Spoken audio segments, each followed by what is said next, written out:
बच्चों, तो कैसे हैं आप सब। यदि अभी तक आपने एग्जामिनेशन की किसी भी प्रकार की तैयारी नहीं किया है तो घबराने की बिल्कुल भी ज़रूरत नहीं है। हमारे रिवीजन वीडियो के साथ आप बने रहें, पूरी की पूरी तैयारी आपकी एग्जामिनेशन की होगी। ठीक है, तो हम लोग जो रिवीजन स्टार्ट किए हैं वो क्लास 12 हिंदी मीडियम के बच्चों के लिए है और आज का जो टॉपिक है वो गॉस का प्रमेय है। तो आपको पता भी है जैसे कि गॉस के प्रमेय से 5 नंबर का क्वेश्चन फिक्स है। ये जो चैप्टर है ये केवल जो चैप्टर है डेरिवेशन के लिए ज़्यादा जाना जाता है, इसके न्यूमेरिकल्स काफ़ी आसान होते हैं। ठीक है, तो हम लोग बहुत इंपॉर्टेंट टॉपिक का आज डिस्कशन करेंगे गॉस के प्रमेय में, जो सबसे ज़्यादा इंपॉर्टेंट हमारे एग्जामिनेशन के लिए बोर्ड में जो बार बार पूछे जाते हैं, उन सब चीज़ों का हम लोग रिवीजन करेंगे। तो चलिए स्टार्ट करते हैं आज की कक्षा गॉस का प्रमेय रिवीजन। इस चैप्टर का सबसे इंपॉर्टेंट टॉपिक जहाँ से स्टार्ट होता है वह है क्षेत्रफल सदिश। अब थोड़ा थोड़ा याद आ रहा होगा आपको, है ना, क्षेत्रफल सदिश। देखो, इसके पहले वाले चैप्टर में किसी भी पॉइंट चार्ज के लिए, बिंदु आवेश के लिए, यहाँ वैद्युत क्षेत्र की तीव्रता जो r दूरी पर है वो होता है E बराबर 1/4 पाई एप्सिलॉन नॉट Q बटे दूरी का वर्ग, है ना। अब मान लो कोई आवेशित वस्तु है, जैसे मान लो गोला है जिस पर धनावेश दिया गया है और आपसे कहा जा रहा है कि इस बिंदु पर इस आवेशित गोले के कारण वैद्युत क्षेत्र की तीव्रता निकालिए। ठीक है, तो हमें सिखाया गया है कि आवेश से उस बिंदु की दूरी लो और वैद्युत क्षेत्र की तीव्रता निकालो। भाई एक आवेश होता समझ में आता, दो आवेश होता समझ में आता। यहाँ आवेशों का सतत वितरण है और ये पृष्ठीय वितरण है। बहुत सारे आवेश हैं, तो ये फॉर्मूला बहुत बार लगेगा, शायद हम और आप नहीं निकाल सकते हैं। ठीक है, अलग अलग चार्ज के लिए अलग अलग दूरी लेकर। तो गॉस ने कहा कि देखो मेरे पास एक तरीका है इसको निकालने का। तो पूछा गया भाई कौन सा तरीका है, तो गॉस ने कहा देखो सबसे पहले क्षेत्रफल को सदिश मानना पड़ेगा। हमने कहा चलो ठीक है, अगर हमारी बहुत बड़ी समस्या का समाधान हो जाता है तो मैं मान लेता हूँ कि क्षेत्रफल एक सदिश है। लेकिन अगर सदिश है तो इसका परिमाण कहाँ है, अगर सदिश है तो इसकी दिशा कहाँ है। तो गॉस ने कहा बहुत आसान है, जिस भी क्षेत्रफल का आपने क्षेत्रफल सदिश लेना हो, जैसे मान लो इस पृष्ठ का हमको क्षेत्रफल सदिश चाहिए, इस वाले पृष्ठ का, ठीक है, इस वाले पृष्ठ का हमको क्षेत्रफल सदिश चाहिए। तो गॉस ने कहा कि अगर आपको इस पृष्ठ का क्षेत्रफल सदिश चाहिए तो इस क्षेत्रफल का एक परिमाण निकाल लो, कुछ अंक में आ जाएगा, और उसी परिमाण का एक क्षेत्रफल एक सदिश बना लो। ठीक है, जैसे मान लेते हैं कि इस मार्कर का परिमाण और इस वाले पृष्ठ का परिमाण आपस में बराबर है। तो पूछा गया भाई दिशा का क्या, तो गॉस ने कहा दिशा निकालना बहुत आसान है। आप एक मान लो कि पृष्ठ के लंबवत वो बाहर की ओर होगा, तो अब अगर मार्कर को इस पृष्ठ पर ऐसे चिपका दिया जाए तब हम ये कह सकते हैं कि यह मार्कर इस पृष्ठ का क्षेत्रफल सदिश है। क्षेत्रफल सदिश को वेक्टर ए अथवा वेक्टर एस से प्रदर्शित किया जाएगा। ठीक है, तो जितना भी पृष्ठ उतना ही उसका क्षेत्रफल सदिश। जैसे घन के पास 6 पृष्ठ होते हैं तो इसके कुल 6 क्षेत्रफल सदिश होगा। देखो जब पृष्ठ बहुत बड़ा हो जाएगा तो उसका परिमाण बनाना संभव नहीं है, तो उसका एक टेक्निक ये निकाला गया कि उस क्षेत्रफल का एक अवयव लो, छोटा सा एलिमेंट जिसको कहते हैं। अगर इस पूरे क्षेत्रफल, ये जो पृष्ठ आपको दिख रहा है, इसका पूरा क्षेत्रफल कैपिटल ए है, तो इसके सूक्ष्म भाग का जो क्षेत्रफल का परिमाण होगा वो DA माना जाएगा। बात समझ में आ रही होगी। अब हमें क्या करना है कि यहाँ से एक लंबवत रेखा ऊपर की ओर एरो करके दिखा देना है, यह इस पृष्ठ का, इस अवयव का क्षेत्रफल सदिश है। बातें समझ में आ गई। इस वाले पृष्ठ का क्षेत्रफल सदिश हम ऐसे बनाएंगे तो कुल मिलाकर 6 पृष्ठ हैं, 6 क्षेत्रफल सदिश होगा। अगर किसी गोले का हमको क्षेत्रफल सदिश चाहिए, जैसे मान लो एक फुटबॉल है, तो फुटबॉल में आप क्या करो, पेन को धंसा दो। तो अगर हम पेन को धंसा देते हैं, ये जो क्षेत्रफल है ये पेन के मतलब जो रेखा खींची जा रही है उसके परिमाण के बराबर है, तब ये वाली जो एरो तीर दिखाई दे रहा है इसको हम क्षेत्रफल सदिश कहेंगे इस अवयव का। अगर संपूर्ण का लेना होगा तो इसका हम समाकलन कर देंगे। तो ये बातें आपको याद आ गई होंगी, क्षेत्रफल सदिश का कॉन्सेप्ट।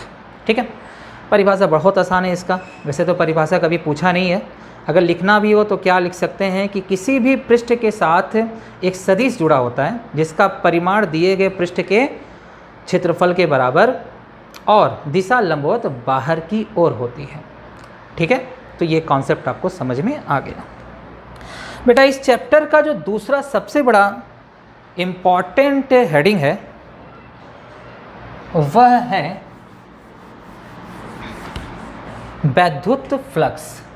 अब इस चैप्टर का दूसरा सबसे इम्पॉर्टेंट टॉपिक है वैद्युत फ्लक्स। ठीक है, तो वैद्युत क्षेत्र की तीव्रता इसके पहले भी चैप्टर में नापी गई है। ये नापने का एक नया तरीका जिसको हम लोग वैद्युत फ्लक्स कहते हैं। इसकी परिभाषा क्या कहता है कि एकांक पृष्ठ से जितनी भी बल रेखाएं लंबवत गुजर रही हों उनकी संख्या को वैद्युत फ्लक्स कहा जाता है। इसे फाई ई से प्रदर्शित करते हैं और इसका जो फॉर्मूला होता है, सूत्र होता है EDA cos थीटा होता है। ठीक है, ये फॉर्मूला बहुत इंपॉर्टेंट है, आपको याद रखना है। अब यहाँ थोड़ा ध्यान दो, तो ये कुछ इस तरीके से लिखा हुआ है vector A dot vector B equal to AB cos theta. जैसे आपको पता है कि डॉट प्रोडक्ट सदैव एक अदिश राशि देता है। तो देखो इस फॉर्मूले को इसके जैसे कैसे लिख सकते हैं, EDA cos थीटा। तो इसको मैं क्या लिख सकता हूँ, vector E dot vector D है। तो आपको पता है कि डॉट प्रोडक्ट हमेशा अदिश राशि देता है, इसलिए जो फ्लक्स है वो कौन सी राशि होगी, अदिश राशि होगी। इसका ये मतलब फ्लक्स अदिश राशि है। मात्रक आप लिखना चाहो, E का मात्रक होता है न्यूटन बटे में कूलाम और क्षेत्रफल का मात्रक होता है मीटर का वर्ग। ये इसका मात्रक। B में सूत्र भी आप निकाल लेना, B में सूत्र भी आना चाहिए निकालने के लिए। ठीक है, तो ये आपका एक फॉर्मूला हो गया क्षेत्रफल सदिश का कॉन्सेप्ट और वैद्युत फ्लक्स का। अब इस पर एक छोटा सा न्यूमेरिकल आपसे पूछा जा सकता है, देख लेते हैं उसको भी, किस टाइप का न्यूमेरिकल पूछा जा सकता है।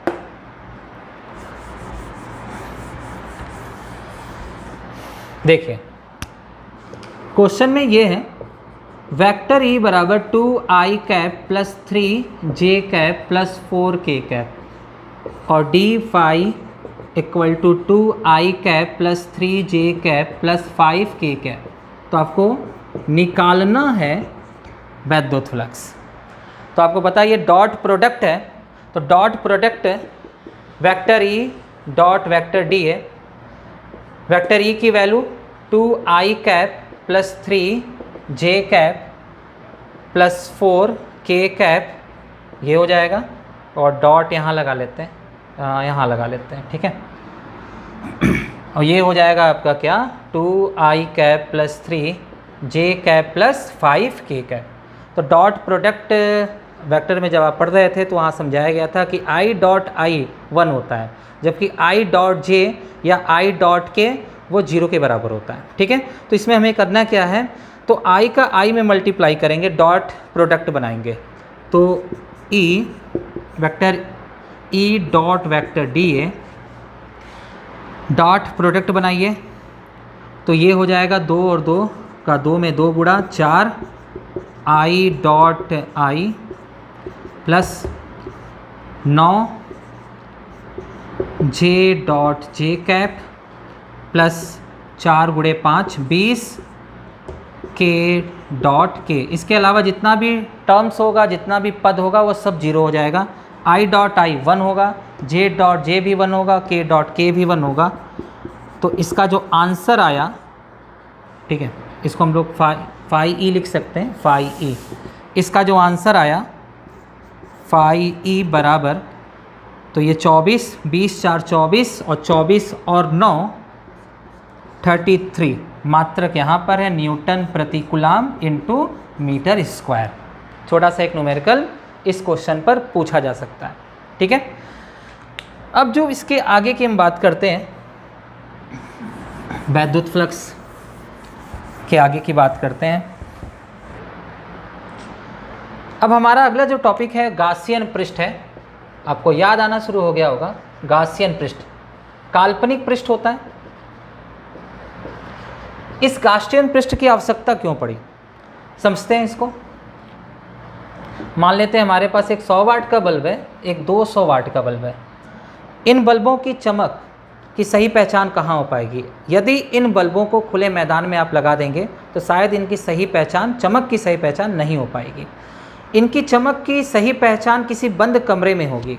तो गॉस का भी यही मानना था कि किसी आवेश या आवेशित वस्तु के कारण वैद्युत क्षेत्र की तीव्रता यदि निकालना है तो उस आवेश या आवेशित वस्तु को किसी पृष्ठ के अंदर होना चाहिए। ठीक है, तो जो पृष्ठ हम सोचेंगे या जो पृष्ठ हम बनाएंगे उस पृष्ठ का क्या नाम रखा जाएगा? गॉसियन पृष्ठ। ये वस्तु के आकृति के अनुसार बनेगा। अगर गोला है तो गॉसियन पृष्ठ गोलीय होगा, बेलनाकार है तो गॉसियन पृष्ठ बेलनाकार बना सकते हैं, है ना। तो इस तरह से घिरा हुआ एक पृष्ठ बनाएंगे, काल्पनिक पृष्ठ बनाएंगे, जिसको हम गॉसियन पृष्ठ कहेंगे। इस चैप्टर का सबसे इम्पॉर्टेंट टॉपिक है गॉस प्रमेय, गॉस प्रमेय का निगमन। सबसे पहले गॉस प्रमेय का निगमन करते हैं, इस आधार पर गॉस का प्रमेय लिखते हैं। इसमें करना क्या है कि एक गोला लेना है आपको, उस गोले के केंद्र पर बिंदु आवेश प्लस क्यू रखा जाएगा। यहाँ से गोले की त्रिज्या नाप लेते हैं, उसको मान लेते हैं स्मॉल आर है। ठीक है, इस गोले के बाहरी पृष्ठ पर एक पॉइंट बनाते हैं P। तो P पर वैद्युत क्षेत्र की तीव्रता हम स्मॉल ई मानेंगे। P पर वैद्युत क्षेत्र की तीव्रता हम स्मॉल ई मानेंगे। तो ऐसे लिख सकते हैं कि P पर वैद्युत क्षेत्र की तीव्रता E बराबर 1/4 पाई एप्सिलॉन नॉट आवेश बटे दूरी का वर्ग। ठीक है, अब क्या? अब यहाँ पर इस गोले के पृष्ठ पर एक सूक्ष्म क्षेत्रफल लिया जाएगा। इस सूक्ष्म क्षेत्रफल का जो परिमाण है उसको dA लिखा जाएगा। अब इस सूक्ष्म क्षेत्रफल पर एक लाइन बाहर की ओर खींचना, लंबवत बाहर की ओर, यह इसके क्षेत्रफल सदिश को प्रदर्शित करेगा। और जैसा हम लोग को ये पता है कि धन आवेश से वैद्युत बल रेखाएं निकलती हैं, तो इससे वैद्युत बल रेखाएं ऐसे निकलेंगी, चारों तरफ से जाएंगी। मैंने मान लिया कि यहाँ वैद्युत बल रेखा इस पृष्ठ से भी गुजर रहा है, जिसके कारण यहाँ वैद्युत क्षेत्र की जो तीव्रता है वो वेक्टर E है। ठीक है, ऐसे मान लिया। अब देखो, वेक्टर E और वेक्टर dA एक दूसरे के समांतर है, इसलिए यहाँ पर इनके बीच बना कोण 0 अंश होगा।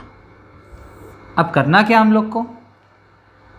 इस पृष्ठ पर हम फ्लक्स निकालेंगे। dA अवयव पर वैद्युत फ्लक्स d फाई E, छोटा पृष्ठ है तो छोटा फ्लक्स निकलेगा, EDA cos 0। आपको बताना पड़ेगा 0 क्यों हुआ, क्योंकि वेक्टर E समांतर है वेक्टर dA के, इसलिए थीटा बराबर कितना? 0। ये भी बात समझ में आ गई। तो सूक्ष्म अवयव पर जो फ्लक्स निकला EDA निकला, EDA प्राप्त हुआ। ठीक है, तो ये केवल अभी सूक्ष्म क्षेत्रफल पर, यहाँ पूरे गोले पर कितना फ्लक्स आएगा? संपूर्ण फ्लक्स, वैद्युत फ्लक्स, संपूर्ण वैद्युत फ्लक्स। तो संपूर्ण वैद्युत फ्लक्स के लिए इस जो सूक्ष्म अवयव पे फ्लक्स निकला है इसका समाकलन करना पड़ेगा। तो इसके लिए हम लगाएंगे समाकलन d फाई E समाकलन EDA, है ना।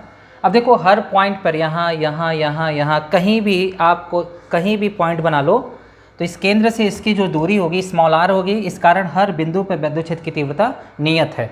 तो नियत को हम समाकलन के बाहर निकालेंगे। समाकलन d फाई को हम लिख सकते हैं पाई ई, और चूंकि इस स्थिति में यहाँ e कांस्टेंट है तो इस कांस्टेंट को हम समाकलन से बाहर निकालेंगे। ठीक है, आपको पता है ना समाकलन से बाहर कौन निकलते हैं, हमेशा कांस्टेंट वैल्यू जो नियत वैल्यू होती है वही बाहर निकलता है। ये इसको क्या पढ़ा जाएगा, देखो इसको पढ़ेंगे क्षेत्रफल, इसको पढ़ेंगे हम सूक्ष्म क्षेत्रफल, लेकिन अगर यहाँ पे समाकलन लग गया तो इसको पढ़ा जाएगा संपूर्ण क्षेत्रफल। तब गोले का संपूर्ण क्षेत्रफल, हम लोग को याद है कि गोले का जो संपूर्ण क्षेत्रफल होता है मेंसुरेशन से, उसका जो फॉर्मूला होता है 4 पाई r स्क्वायर। करेक्ट, ये चीज़ें आपको समझ में आ गई। ई की वैल्यू यहाँ पे दी गई है 1/4 pi epsilon not Q upon r square. तो हम यहाँ लिख सकते हैं फाई ई बराबर, ई की वैल्यू रखते हैं, तो ई की जो वैल्यू है 1/4 pi epsilon not Q upon r square 4 pi r square. 4 पाई से 4 पाई कैंसिल, r स्क्वायर से r स्क्वायर कैंसिल, तो फाई ई बराबर क्यू अपॉन एप्सिलॉन नॉट।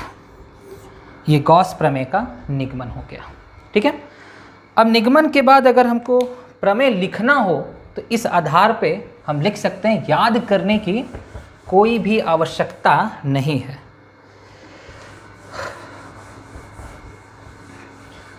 देखो इसका प्रमेय कैसे लिखा जाएगा, प्रमेय हम कैसे लिखेंगे,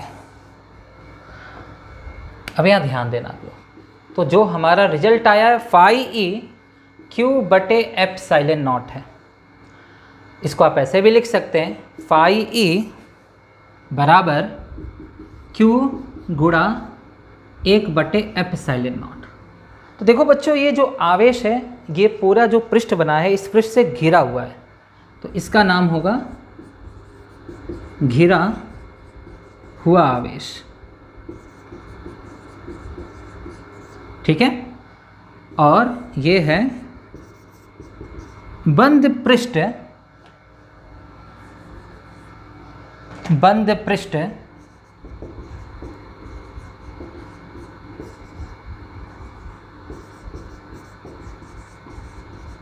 गुजरने वाला संपूर्ण फ्लक्स, संपूर्ण फ्लक्स है ना। तो गॉस प्रमेय होता क्या है, तो गॉस प्रमेय ये कहता है कि किसी बंद पृष्ठ से गुजरने वाला संपूर्ण फ्लक्स, किसी बंद पृष्ठ से गुजरने वाला संपूर्ण फ्लक्स उस पृष्ठ से घिरे हुए आवेश का, उस पृष्ठ से घिरे हुए आवेश का 1 बटा एप्सिलॉन नॉट गुना, घिरे हुए आवेश का 1 बटा एप्सिलॉन नॉट गुना होता है। कितना आसान ये परिभाषा है, ये प्रमेय है। बहुत से बच्चे इसको याद करते हैं, रटते हैं, रटने की बिल्कुल भी ज़रूरत नहीं है। आप इसको समझें, इसको फील लाएं अंदर अपने कि फाई क्या होता है। तो फाई ई है बंद पृष्ठ से गुजरने वाला संपूर्ण फ्लक्स है। ठीक है, क्यू क्या है, घिरा हुआ आवेश है 1 बटा एप्सिलॉन नॉट। तो किसी बंद पृष्ठ से गुजरने वाला संपूर्ण वैद्युत फ्लक्स उस पृष्ठ से घिरे हुए आवेश का 1 बटा एप्सिलॉन नॉट गुना होता है। तो ये जो डेरिवेशन है और ये जो प्रमेय है आपके इस चैप्टर के लिए बहुत बहुत इम्पॉर्टेंट है। अब इसके बाद हम क्या सीखने वाले हैं, इसके बाद इसके आधार पर कुछ डेरिवेशंस लगाएंगे। ठीक है, तो आइए उन डेरिवेशन को का भी रिवीजन करते हैं हम लोग।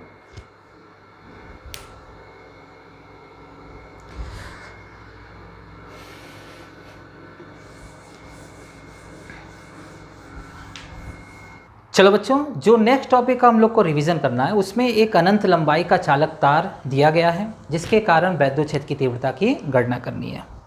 ठीक है, तो एक अनंत लंबाई का चालक तार हम बना देते हैं। लंबाई अनंत है, यह धनावेशित है और इससे स्मॉल r दूरी पर एक बिंदु P है जहां वैद्युत क्षेत्र की तीव्रता की गणना करनी है। इस चैप्टर के लिए जितने भी डेरिवेशन है, इस चैप्टर में जितने भी डेरिवेशन है उसके लिए एक मैं की फैक्टर आपको बताता हूँ। उस की फैक्टर से जितने भी डेरिवेशन इस चैप्टर में हो वो पूरा का पूरा कंप्लीट लग जाएगा। तो हमारा जो की फैक्टर है, मतलब इस चैप्टर की जो चाबी है, इसमें सबसे पहले आपको काल्पनिक गॉसियन पृष्ठ का निर्माण करना होगा। दूसरा, उस पृष्ठ पर सूक्ष्म अवयव लेना पड़ेगा। इसके बाद समाकलन करेंगे। इसके बाद गॉस का प्रमेय लगाएंगे। ये हमारा की फैक्टर है। तो सबसे पहले हम गॉसियन पृष्ठ बनाएंगे, सूक्ष्म अवयव लेंगे। एक और चीज इसमें आता है, सूक्ष्म अवयव के बाद उस सूक्ष्म अवयव पर वैद्युत फ्लक्स निकाल लेंगे, समाकलन करेंगे और लास्ट में गॉस प्रमेय लगाएंगे। देखो, ये जो की फैक्टर है, इस की फैक्टर से इस चैप्टर में जितने भी डेरिवेशन होते हैं वो पूरा कंप्लीट हो जाएगा। ठीक है, तो सबसे पहले हमें लेना है एक गॉसियन पृष्ठ। तो गॉसियन पृष्ठ हम बेलनाकार आकृति का ले लेते हैं। इसमें 3 पृष्ठ हैं। अब एनसीईआरटी की बुक में एक घन लिया हुआ है, जैसे ये इस टाइप का लिया हुआ है, उसमें 6 पृष्ठ होते हैं। तो अगर आप घन लेते हैं तो 6 कैलकुलेशन करने पड़ेंगे, और बेलनाकार लेते हैं तो केवल 3 कैलकुलेशन से ये कंप्लीट हो जाएगा। मेरी बात समझ में आ रही है? दोनों से रिजल्ट एक सा ही निकलेगा, एक ही निकलेगा। ठीक है, 3 पृष्ठ कौन कौन से हैं? इसका नाम रखा है S1, इसका नाम रखा है S2, इसका नाम रखा है S3।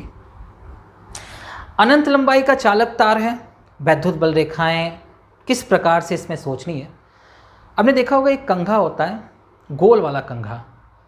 तो उस गोल वाले कंघे में जो तार निकली रहती है, हम मान लेते हैं वैद्युत बल रेखाएं हैं। जैसे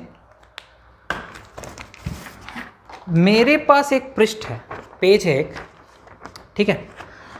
अब इस पेज से हम एक बेलन बना लेते हैं इस टाइप का, और मैं क्या करता हूँ, कुछ पेन इसके अंदर ऐसे धंसा लेता हूँ। ठीक है, ऐसे मैं धंसा लिया। थोड़ा जल्दी करना है।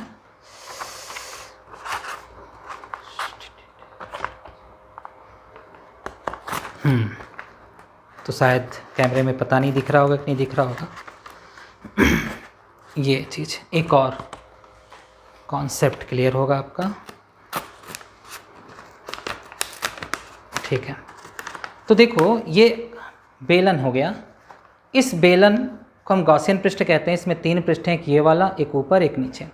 ये जो पेन की नोक निकली हुई, पूंछ निकली हुई है, ये वैद्युत बल रेखाएं। मान लेते हैं ये अनंत लंबाई का आवेशित चालक तार है, इसके अंदर से ऐसे गया हुआ है, और ये गॉसियन पृष्ठ है। तो वैद्युत बल रेखाएं इस प्रकार से बाहर आएंगी। चूँकि अनंत लंबाई का है तो वैद्युत बल रेखाएं इधर नहीं आ सकती, क्योंकि इधर तो तार ही गया हुआ है ना। अब क्या है कि अब ये हरा वाला जो पेन है, ये हरा वाला पेन क्षेत्रफल सदिश है। तो अगर हम पेन को यहाँ रखते हैं तो देखिए क्षेत्रफल सदिश और वैद्युत बल रेखा के बीच में 0 अंश का कोण है।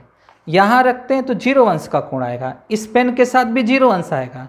इसका ये मतलब होता है कि इस पृष्ठ पर प्रत्येक स्थान पर क्षेत्रफल सदिश और वैद्युत बल रेखा के बीच में सदैव 0 अंश का ही कोण होगा। इसके बाद इस वाले पृष्ठ के लिए अगर हमको निकालना है तो हमको पेन को ऐसे रखना पड़ेगा। चूंकि पृष्ठ ऐसे है तो पेन ऐसे रखेंगे। तो ये हो गया आपका, ये जो पेन दिख रहा है, रेड वाला जो पेन दिख रहा है, ये वैद्युत बल रेखा हो गया। ये ग्रीन वाला पेन ऐसे जाएगा तो आपको देख रहा होगा एल शेप दिखाई दे रहा होगा, यहाँ 90 अंश का कोण बन रहा है। इसी तरीके से अगर हम इस पृष्ठ पे भी चेक करना चाहें तो इस पेन और इस पेन में 90 अंश का कोण बन रहा है। तो यहाँ इस पृष्ठ पर और इस पृष्ठ पर क्षेत्रफल सदिश और वैद्युत बल रेखा के बीच में 90 अंश का कोण होगा, जबकि इस वाले पृष्ठ पर 0 अंश का कोण होगा। ठीक है, तो ये कॉन्सेप्ट थोड़ा बहुत आपको समझ में आया। हम क्या कहते हैं कि कुछ वैद्युत बल रेखाएं बना लेते हैं, जितनी आवश्यकता है उतनी ही बनाएंगे। इस पर ज़्यादा वैद्युत बल रेखाएं प्रदर्शित नहीं करेंगे, वरना फिगर हमारा खराब लगेगा। अब इसके बाद हर पृष्ठ पर सूक्ष्म अवयव लेते हैं। ये हो गया आपका वेक्टर डी ए, ये भी आपका वेक्टर डी ए हो गया, और यहाँ भी सूक्ष्म में अवयव लिया गया वेक्टर डी ए। और हर पृष्ठ पर फ्लक्स निकालते हैं। देखिए S1 पर वैद्युत फ्लक्स, तो S1 पर वैद्युत फ्लक्स, संकेत के लिए S1 लगा दिया समाकलन के नीचे, डी फाई ई समाकलन E D A cos 90, cos 90, यहाँ 90 अंश बन रहा है इनके बीच में, यहाँ भी 90 अंश है और यहाँ थीटा बराबर 0 अंश है, कॉस 90। इस पूरे को हम क्या लिख सकते हैं, S1 पर जो फ्लक्स होगा फाई ई वो 0 के बराबर होगा, क्योंकि कॉस 90 की वैल्यू 0 होगी। ठीक है, इसी प्रकार S2 पर वैद्युत फ्लक्स, तो S2 पर जो वैद्युत फ्लक्स होगा समाकलन S2 डी फाई ई समाकलन ई डी ए कॉस 90 अंश होगा, तो इसका भी वैल्यू 0 होगा, क्योंकि कॉस 90 का मान 0 होता है। ठीक इसी तरीके से S3 पृष्ठ की मैं बात करूं,